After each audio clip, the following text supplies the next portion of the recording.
Were you planning on waiting until 2018 to purchase a new home? Do you know that by waiting, you may not be able to afford as much as you thought come January 1st?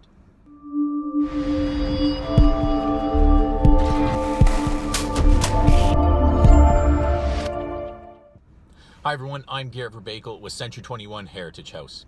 I got a new car this week, so I thought I might as well film here.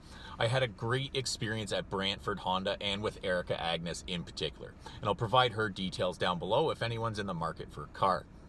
After an inadvertent 2-week holiday, there are a number of important topics to cover, so let's get right to them. Firstly, the November market report came out. How was the market last month? Well, KWAR says it was normal for a November.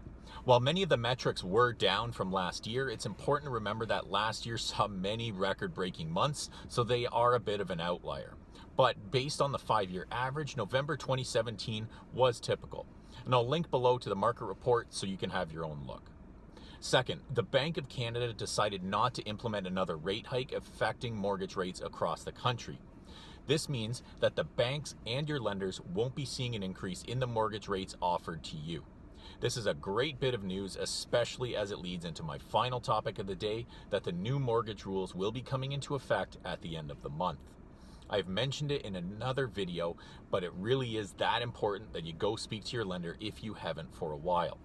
Whether you have a 5% down payment or 50%, you will have to pass the stress test.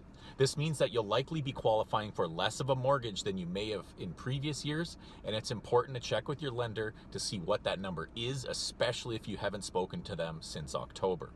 So while you likely cannot do anything about it right now, to avoid it, unless you can find a home, agree a deal, and close all before December 31st, this is a fair warning so you're not surprised. That's right, even if you agree a deal in 2017, if it doesn't close until 2018, when the mortgage actually starts, you're going to be affected. So it's best to check in with your lender to see where you stand. Now that's all for this week. As I mentioned, I'll include a link below to the full market report for you to have your own look.